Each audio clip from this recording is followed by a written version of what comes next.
கொய்யாப்பழம் சாப்பிட்டாக்கா நல்லா தூக்கம் வரும். நல்லா தூக்கம் வரணுமா, கொய்யாப்பழம் சாப்பிடுங்க. கொய்யா காயை சாப்பிட்றத விட கொய்யா பழம் சாப்பிட்ணும். கனிந்த கொய்யா பழத்தை சாப்பிட்டா நல்லா தூக்கம் வரும். காய் சாப்பிட்டா தூக்கம் வருமானு எனக்கு தெரில, ஆனால் பழத்தை சாப்பிட்டா தான் தூக்கம் வரும்னு நான் நம்புகிறேன். சிலர் காய் தான் சாப்பிடுவாங்க. சர்க்கரை வியாதி உள்ளவங்க காய் தான் சாப்பிடுவாங்க, பழத்தை சாப்பிட மாட்டாங்க. அதனால் சர்க்கரை பழத்தை சாப்பிட்டா சர்க்கரை வியாதி கூடிடும் அப்படின்லாம் கிடையாது. பழங்கள் சாப்பிட்டா சர்க்கரை வியாதியெல்லாம் கூடாது, வராது, குணமாகும். ஆனால் நம்ம பழத்தோடு சேர்த்து இந்த தானிய உணவுகள் தான் நோய்களுக்கு காரணம். நம்ம என்ன பண்ணுறோம், தானிய உணவுகளோடு சேர்த்து பழத்தை சாப்பிட்றதுனால தான் நமக்கு சர்க்கரை வியாதியெல்லாம் வருது. தானிய உணவுகளை சாப்பிட்றதுனால தான் சர்க்கரை வியாதி வருதே தவிர பழங்களை சாப்பிட்டா சர்க்கரை வியாதி வராது. இப்போ பழத்தை சாப்பிட்டா எனக்கு சுகர் கூடுதுன்னு சொல்லுவாங்க. பழத்தை சாப்பிட்றதுக்கு முன்னாடி நீங்கள் என்ன சாப்பிட்டீங்க? ஏதாவது சோறு சாப்பிட்ருப்பீங்க, இட்லி. காலையில் என்ன சாப்பிட்டீங்க? இட்லி சாப்பிட்ருப்பீங்க. இட்லி சாப்பிட்டு ஒரு வாழைப்பழம் சாப்பிட்ருப்பீங்க, ஒரு கொய்யாப்பழம் சாப்பிட்ருப்பீங்க. உடனே உங்களுக்கு சுகர் கூடின மாதிரி இருக்கும். சுகர் கூடினதுக்கு பழங்கள் காரணம் கிடையாது, அந்த தானிய உணவுகள் தான் காரணம். அதனால் தானிய உணவுகளை முற்றிலும் தவிர்த்து விட்டு பழங்கள் சாப்பிடுங்க, உங்களுக்கு சுகர்லாம் வராது. சுகர் இருந்தால் குணமாகும். வெறுமனே பழங்களை சாப்பிடுங்க, காய்கறிகளை சாப்பிடுங்க. தானியத்தை முற்றிலும் எடுக்கவே எடுக்காதீங்க.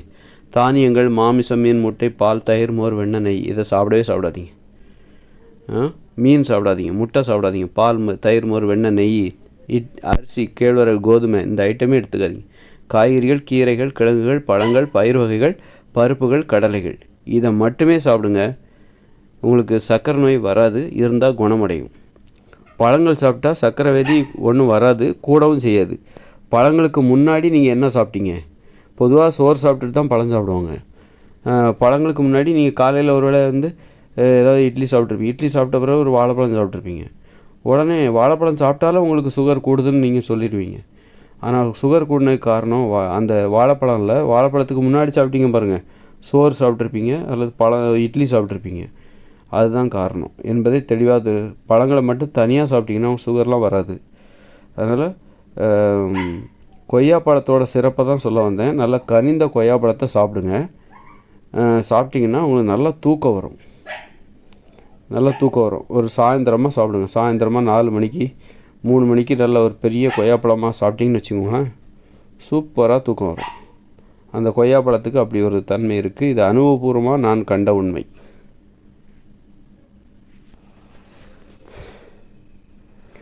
அப்படின்னா நீங்கள் தினமும் ஒரு கொய்யாப்பழம் சாப்பிட்லாம். ஒரு பழம் சாப்பிட்டா போதும், ரொம்ப அதிகமாகலாம் சாப்பிடாதீங்க. ஒரே ஒரு பழம் சாப்பிடுங்க. நல்ல கனிந்த கொய்யாப்பழம் சாப்பிடுங்க. காயை சாப்பிட்றது தவிர்த்துருங்க, பழத்தை சாப்பிடுங்க. நல்ல சுகர் வந்தாலும் சரி, வரலன்னாலும் சரி, சுகர் இருந்தாலும் சரி, இல்லைனாலும் சரி, பழத்தை சாப்பிடுங்க. தானிய உணவுகளை குறைச்சிருங்க. அதுதான் நோய்களுக்கு காரணம், அதுதான் சர்க்கரை நோய்க்கு காரணமே தவிர பழங்கள் கிடையாது. பழங்கள் மேலேயே களங்கத்தை கற்பிக்கிறாங்க பாருங்கள். சர்க்கரை நோய், அதாவது பழத்தை சாப்பிட்டா சர்க்கரை நோய் வருமா அப்படின்னு சொல்லிட்டு பழங்கள் மேலேயே களங்கம் கற்பிக்கிறாங்க. எவ்வளோ ஒரு மோசமான ஒரு உலகம் பார்த்திங்களா? பழம் சாப்பிட்டா சர்க்கரை நோய் கூடுமா? சர்க்கரை நோய் கூடுறதுக்கு காரணம் பழம் அல்ல, தானிய உணவுகள் தான் காரணம். இட்லி, பூரி, பொங்கல், தோசை இந்த மாதிரி உணவுகள் சாப்பிட்டுட்டு நீங்கள் சாப்பிட்ருப்பீங்க. பிரியாணி சாப்பிட்டு, சோறு சாப்பிட்டு நீங்கள் பழம் சாப்பிட்ருப்பீங்க. அதனால தான் உங்களுக்கு சர்க்கரை நோய் கூடுமே தவிர, சர்க்கரையோட அளவு கூடுமே தவிர, வெறுமனே பழங்கள், காய்கறிகள், தானியங்களை தவிர்த்துருங்க. மாமிசம், மீன், முட்டை, பால், தயிர், மோர், வெண்ணெய், நெய் இதெல்லாம் தவிர்த்து விட்டு நீங்கள் வெறுமனே காய்கறிகள், கீரைகள், கிழங்குகள் சாப்பிட்டு பாருங்கள். உப்பு கூட சேர்த்து சமைச்சு சாப்பிடுங்க. உங்களுக்கு கண்டிப்பாக சர்க்கரை நோய் வராது, இருந்தால் குணமடைஞ்சிரும். அதனால் பழங்கள் மீது களங்கம் கற்பிக்கிற அந்த வேலையை விட்டுருங்க. அது மிகப்பெரிய தவறு. அது என்னென்னா, அந்த வியாபார யுக்தி, அலோபதி மருந்துகளோட வியாபாரத்தை அதிகப்படுத்தணுங்கிறதுக்காக பழங்கள் மேலாம் களங்கம் கற்பிப்பது. அப்போ பாவம் என்ன பண்ணுவாங்க, அந்த சர்க்கரை நோயாளிகள் என்னடா இது, பழங்கள் கூட சாப்பிடக்கூடாதா அப்படின்னு சொல்லிட்டு ரொம்ப பயந்து போயிருப்பாங்க. வாழ்க்கையே அவங்களுக்கு மிகப்பெரிய கேள்விக்குறியாக இருக்கும்.